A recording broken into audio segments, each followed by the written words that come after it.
सिद्ध कीजिए कि सम चतुर्भुज की भुजाओं के वर्गों का योग जो है उसके विकर्ण के वर्गों के योग के बराबर होता है। ये आपको सिद्ध करना है।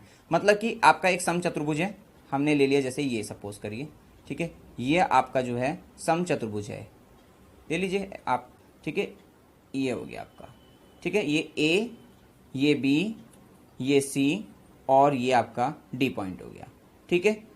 अब सम चतुर्भुज है, विकर्ण की बात भी करी इसने, तो हमने इसके विकर्ण भी बना दिए आपके ये, ठीक है, ये आपके विकर्ण हो गए आपकी, ठीक है। चलिए, अब उसने कहा कि सिद्ध क्या करना है, तो दिया है, तो अगर हम बात कर रहे हैं, दिया है एक सम चतुर्भुज, एक सम चतुर्भुज, ठीक है, ए बी सी डी, ये आपको दिया है, ठीक है। और जो है अब सिद्ध क्या करना है, ये देख लीजिए, सिद्ध करना है सम चतुर्भुज की भुजाओं के वर्गों का योग। भुजा क्या है, A B, B C, C D, D A D, मतलब तो इनकी भुजाओं के वर्गों का मतलब ए बी का स्क्वायर प्लस बी सी का स्क्वायर प्लस सी डी का स्क्वायर प्लस डी ए का स्क्वायर या ए डी का स्क्वायर, वो बराबर क्या है, विकर्ण के वर्ग के योग के बराबर। विकर्ण क्या है, बी डी और सी ए, ठीक है, तो बी डी का स्क्वायर प्लस सी ए का स्क्वायर।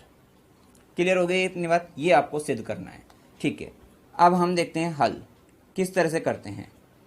चूंकि ए बी सी डी एक सम चतुर्भुज है, सम चतुर्भुज है। अब आप एक बात जानते हैं सम चतुर्भुज की, कि जो सम चतुर्भुज के विकर्ण होते हैं वो परस्पर क्या होते हैं, लंब समद्विभाजक जो है होते हैं, ठीक है। ये आपके क्या होंगे, परस्पर जो है समकोण पर समद्विभाजित मतलब करते हैं, ठीक है ना, बात एक ही है। तो यहां पर आपका क्या होगा, 90 डिग्री, ठीक है, ये 90 डिग्री, मतलब ये सारा क्या होगा आपका, ये 90 डिग्री, मतलब ये विकर्ण है, तो ये आपस में क्या होंगे, लंब समद्विभाजक, समकोण पर समद्विभाजित करते हैं। तो आप लिख दें, चूंकि सम चतुर्भुज के विकर्ण परस्पर समकोण पर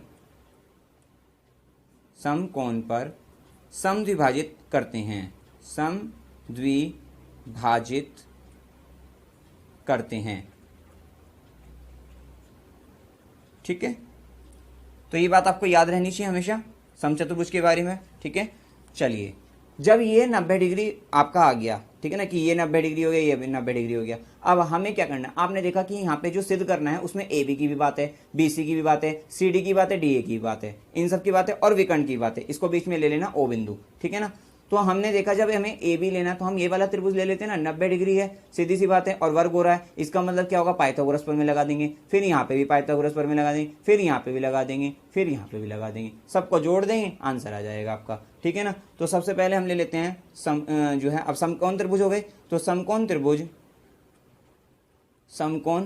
त्रिभुज ए ओ बी में पाइथागोरस प्रमेय से, तो आपको कई सारी पाइथागोरस प्रमेय लगानी पड़ेगी कई सारे त्रिभुज में। चलिए, तो समकोण त्रिभुज के सामने वाले भुजक कर्ण, इसका मतलब ए बी का जो वर्ग होगा वो बराबर किसके आएगा, ए ओ का वर्ग प्लस बी ओ का वर्ग, ए ओ का वर्ग प्लस बी ओ का वर्ग। समीकरण नंबर 1 पहला त्रिभुज हो गया। अब दूसरा त्रिभुज बी ओ सी ले लेंगे, तो अब समकोण त्रिभुज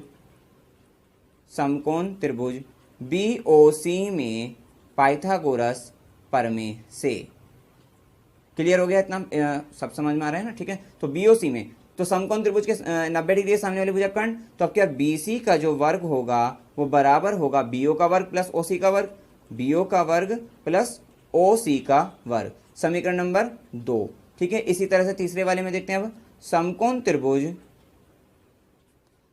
त्रिभुज डीओसी में पाइथागोरस प्रमेय से, तो क्या होगा, ओ ये 90 डिग्री ओ वाला है ना कौन, इसके सामने वाले भुजक कर्ण, तो डीसी का वर्ग जो होगा वो बराबर होगा शेष दो भुजाओं के वर्ग के योग के बराबर, ओसी का वर्ग प्लस ओडी का वर्ग, ओसी का वर्ग प्लस ओडी का वर्ग।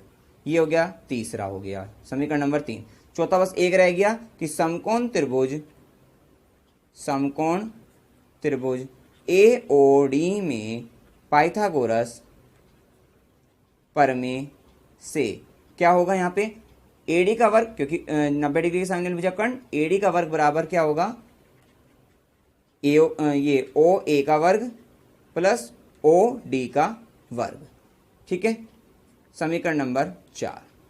अब 1 2 3 4 को आप जोड़ दीजिए, क्योंकि हमें AB का स्क्वायर प्लस BC का स्क्वायर प्लस CD का स्क्वायर ही लाना था। ठीक है ना, तो हम क्या करेंगे, समीकरण 1 प्लस 2 प्लस 3 प्लस 4 से चलिए जोड़ दीजिए। सबसे पहले इधर की जोड़ देते हैं, तो ये क्या होगा AB का स्क्वायर प्लस BC का स्क्वायर प्लस DC है ना, DC का स्क्वायर या CD का स्क्वायर प्लस ये आपका DA का स्क्वायर है, बराबर किसके होगा।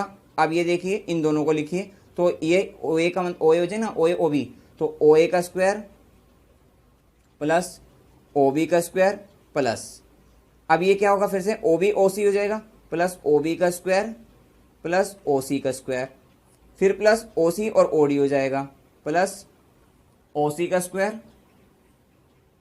प्लस OD का स्क्वायर आ गया आपका। क्लियर है। फिर आगे क्या है, OA का स्क्वायर प्लस OD का स्क्वायर, यहाँ लिख लीजिए OA का स्क्वायर और प्लस OD का स्क्वायर। ठीक है ना। अब आप ये देखिए OA का स्क्वायर एक बार और दो बार, ये सब दो दो बार आ गए, OA OB OC OD। आप कर लीजिए यहाँ 2 की गुना, और ये OA का स्क्वायर प्लस OB का स्क्वायर प्लस OC का स्क्वायर और प्लस OD का स्क्वायर, दो दो बार आ गए थे, हमने दो गुना कर दिया। ठीक है। अब इधर की देखिए, सिद्ध क्या करना था, AB का स्क्वायर BC CD और DA का स्क्वायर, ये तो आ गया आपकी लाइन, बस ये रह गया BD का स्क्वायर प्लस CA का स्क्वायर। ठीक है। अब आप एक बात देखिए, यहाँ पर आप ये देखिए कि जो OA प्लस OC है वो क्या है आपकी, इसको हम क्या लिख सकते हैं, इसको इस तरह से लिखना पड़ेगा, क्योंकि यहाँ पे वर्ग हो गए अभी ये। ठीक है। तो ये OA क्या है, 1/2 AC हो जाएगा आपका, समद्विभाजक है ना, यहाँ पे समकोण पर समद्विभाजित करते हैं, तो यहाँ पर क्या होगा आपका, आप लिख सकते हो OA जो होगी वो बराबर होगी किसके, 1/2 AC के। इसी तरह से जो OC होगा, ठीक है ना, वो भी बराबर क्या होगा, OC बराबर 1/2 AC। इसी तरह से जो OB होगा, OB जो होगा वो बराबर क्या होगा, 1/2 BD के, BD। इसी तरह से OD जो होगा वो बराबर होगा 1/2 किसके, BD के। समझ में आ गई इतनी बात। समकोण की तो हमने ले लिया था 90 डिग्री, साथ साथ समद्विभाजित का भी हमने ले लिया। समद्विभाजित समान दो भागों में बढ़ गई भाई, जब दो भागों में बढ़ गए तो BO प्लस OD बराबर BD हो गया, और ये दोनों बराबर थे, इसलिए हमने क्या होगा कि BO क्या होगा, आधा होगा BD का, और OD भी आधा, क्योंकि आधा आधा हो गया ना अब। ठीक है। चलिए अब ये जो मान है इसमें रख दीजिए आप क्या, 2। अब ये OA क्या है, 1/2 AC, तो आप लिख दीजिए 1/2 जब AC करोगे तो यहाँ पे हम क्या करेंगे, 1/2 AC का स्क्वायर कर देंगे, प्लस OB के लिए भी क्या करेंगे, OB 1/2 BD। ठीक है। तो ये 1/2 BD का स्क्वायर कर देंगे, प्लस OC के लिए क्या करेंगे, फिर से 1/2 AC का स्क्वायर, और प्लस OD के लिए क्या करेंगे, 1/2 BD का स्क्वायर कर देंगे। क्लियर हो गई इतनी बात। ठीक है। अब देखिए यहाँ पे 2 की मल्टीप्लाई है, अब 1/2 का वर्ग करिए आप, 1/4 हो जाएगा। अब ये 1/4 यहाँ पे भी है, और 1/4 क्या होगा फिर यहाँ पे भी आएगा, क्योंकि AC का वर्ग भी 2 बार है, तो 1/4 मतलब 1/2 ही हो गया। 1/4 में प्लस 1/4 करोगे, 2/4, 2 एकम 2, 2 दूनी 4, इसका मतलब यहाँ पे से और यहाँ पे से क्या आएगा, 1/2 AC आ गया, प्लस यहाँ पे से 1/2 BD आ गया। क्लियर होगी इतनी बात। तो यहाँ से अब ये आ गया, अब यहाँ से क्या होगा, अब आपका AC प्लस BD/2 कह सकते हो आप इसको। ठीक है ना। तो इसको क्या कहेंगे, AC प्लस ये AC का वर्ग है, ठीक है ना यहाँ पे, तो AC का वर्ग और BD का वर्ग बटे 2, तो ये जो बटे 2 होंगे ये क्या होगा, 2 और बटे 2, 2 से 2 कट जाएगा। तो आ गया आपका यहाँ पे कि AB का स्क्वायर प्लस BC का स्क्वायर प्लस CD का स्क्वायर प्लस DA का स्क्वायर बराबर क्या आ गया, AC का स्क्वायर प्लस BD का स्क्वायर। ये आ गया आपका यहाँ से। क्लियर है, सिंपल था कि ए बी का स्क्वायर प्लस बी सी का स्क्वायर प्लस सी डी का स्क्वायर प्लस डी ए का स्क्वायर बराबर बी डी का स्क्वायर प्लस सी ए का या ए सी का स्क्वायर आ गया। ठीक है, अब आइए नेक्स्ट क्वेश्चन करते हैं।